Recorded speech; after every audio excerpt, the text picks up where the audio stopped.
For 10 glorious years, Sting reigned as frontman of English rock band The Police. They released 4 #1 albums and hits that have lived on for decades. But in the mid-80s, they disbanded, and Sting became even more prolific as a solo artist. He counts Shaggy as a friend and collaborator, working on not 1, but 2 albums together.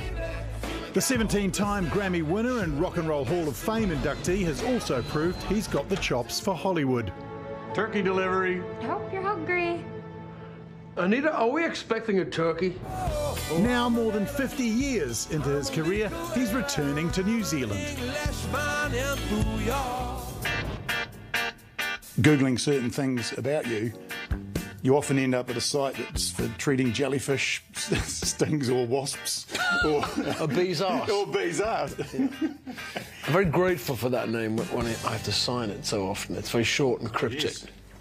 It's a silly name, but you get used to it. Now, I wanted to start with a confession. Back in '83, I was in a university band by the name of Dosage B, and we played Every Breath You Take and didn't pay royalties. So I just don't want that coming out in the middle of the interview. And then, what key did you do it in? I think we did it in the original key, but I sang it way different to you because your voice, I don't know if anyone's ever mentioned, is unique. Yeah, well, it's moot. But anyway, any recordings of this version of your song? I hope not.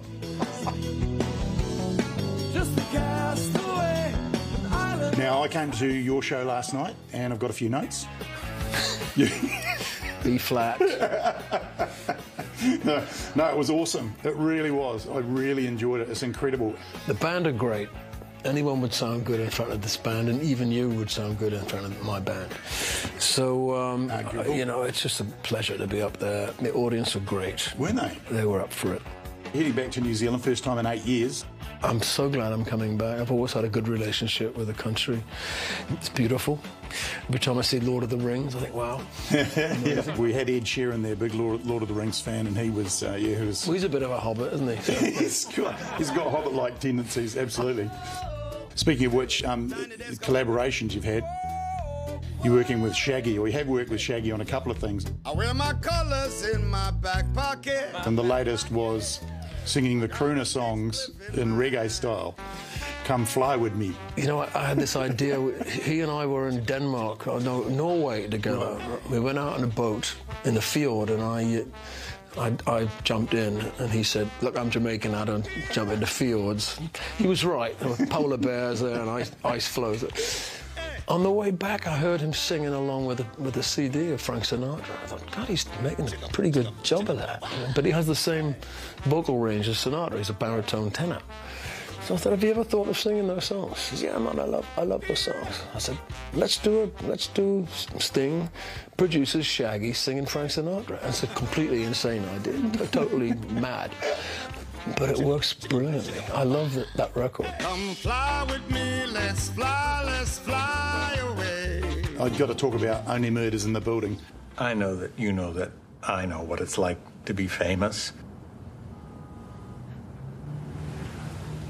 I feel I'm too close to Sting. Did you enjoy filming that? It's like doing that version of yourself that people kind of imagine you might be. Well, I thought it was a serious acting role. I didn't know it was a comedy. I mean, really. You know, they send you a script, and what they shoot is nothing like the script. Right. So you have to be on your toes. Did Steve Martin kind of always say, hey, Sting, and bring out his banjo?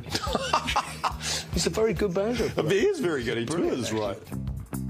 We can't talk to Sting without talking about the Police. And I love a quote that you said. You said people said it wasn't a good idea to move on from the Police, but then back when you were a teacher and decided to leave teaching, people said that's not a good idea because you'll lose your pension.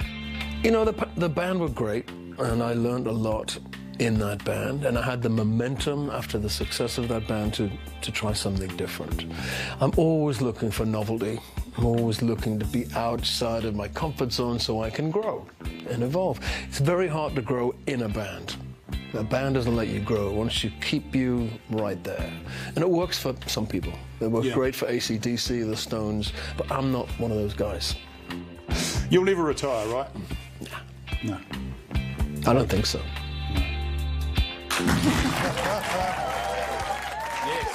There's a couple of guys just chilled out, guys. Just a couple of musos talking about music together. Yeah, that's what we're doing. You are world class. Thanks, Paddy. It's funny watching that back because, as you know, it's done a while ago, they've edited it. So when I said to him, you can't talk to Sting without talking about the police, he said, well, you can. They chopped that out to make it look like he wanted to talk about them. Also, yeah, asked him about selling his catalogue, about 600 songs to Universal, for which I think the price was $300 million. Yeah. Wow. He said it was like letting his babies go. Yeah. But he trusts them. Yeah. Two very, very, very hot older men, I have to say. If you would like to see Sting performing live, this is going to be cool. Great concert, right? It really is. He plays the hits. It's fantastic. You'll love it. Christchurch, Wednesday, 1st of March. It's worth going down there. Yeah, link to tickets on our Facebook page. If you were going to go see him in Napier for obvious reasons, we found out that his concert has had to be cancelled there. There's going to be March 4th at Mission Estate. Of course, Cyclone Gabrielle, they made the decision that if there's any energy or resources down there, it needs to go to other places. So if you've got tickets, you'll be automatically refunded. And Sting and the promoter Live Nation are donating to the Hawke's Bay Foundation's Cyclone Relief Fund. So